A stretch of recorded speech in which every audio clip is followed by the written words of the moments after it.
This video is sponsored by Display. Yeah, so I went to Hobby Lobby and I got one of these tiny Bondi kits that sell for like $5 after their discount, and I decided that I wanted to make a quick diorama with it using epoxy resin because that's always fun. Let's get into it.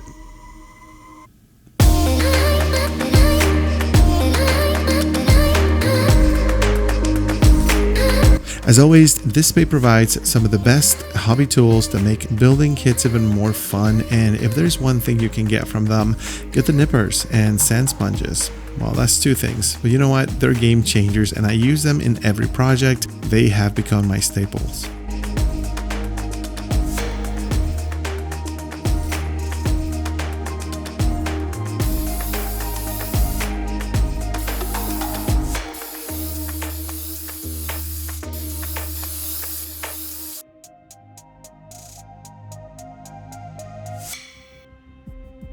My little ship has been beached and abandoned for a few decades now, so I looked up some reference photos of some World War II vehicles that have been beached since the 1940s, and what I found is that they all have lost any traces of their original colors, and they have accumulated decades of decay, rust, and in many cases they've become habitats for coral reefs and also a variety of marine animals.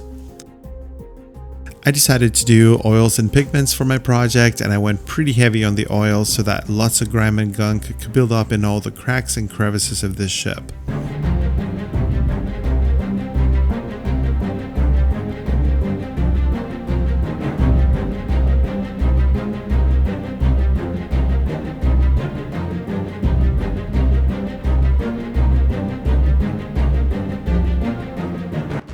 I used a mix of two rust pigments and also some smoke black and white pigments.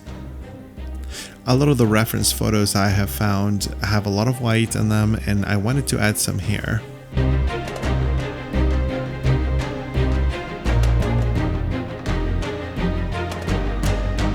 I could have gone a lot heavier on it, but I didn't want my ship to be unrecognizable.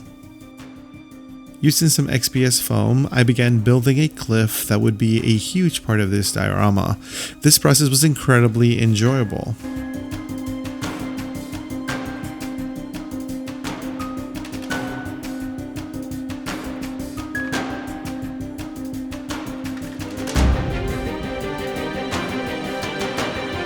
I was hacking at it and stabbing it for 30 minutes straight, and it was really messy, but it was so therapeutic.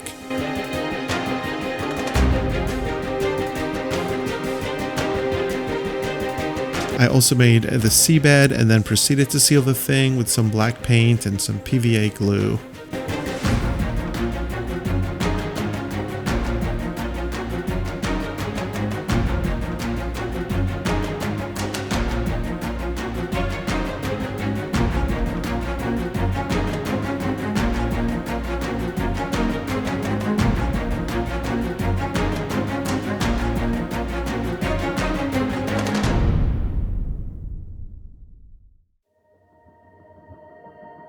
But once I had my main base, I wanted to build out a rocky beach with sharp rocks, and I had 1,000 pieces to choose from. And once I had what I thought looked cool in place, I finished priming and then painted the seabed green.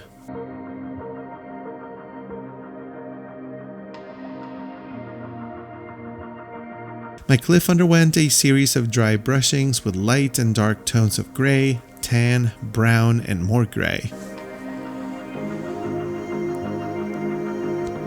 It also happens to be the home of several bird species that are camera shy, but I added some greenery that would help these birds live a long life in the safety of this otherwise death trap of a cliff.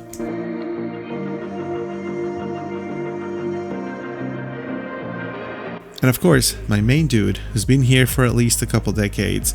I don't even know where Darth Vader is at this point, but he just abandoned his ship when he ran out of fuel, so here we are. I built this contraption to make it easy to pour the resin, and just for a moment I felt like I knew what I was doing.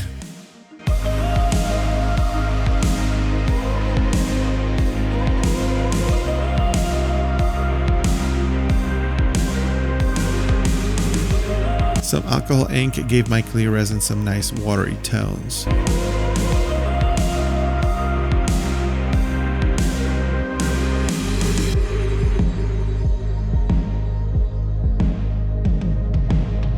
Now, I did test the resin twice before the main project, and in both instances the resin cured perfectly. But as you can see, the main project was what most would consider a failure. Here's one of my perfect results from a test.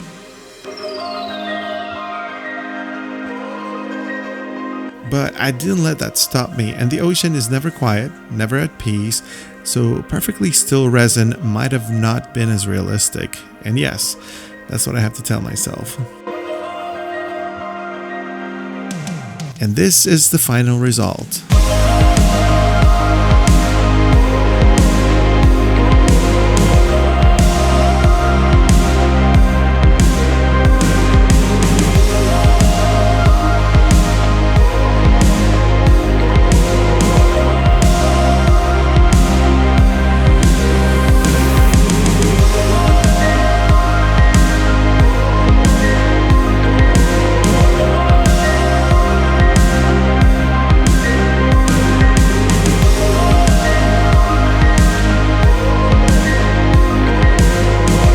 As always, this project was a ton of fun. Thank you to Display for sponsoring this video, and if you enjoy this type of content, consider subscribing.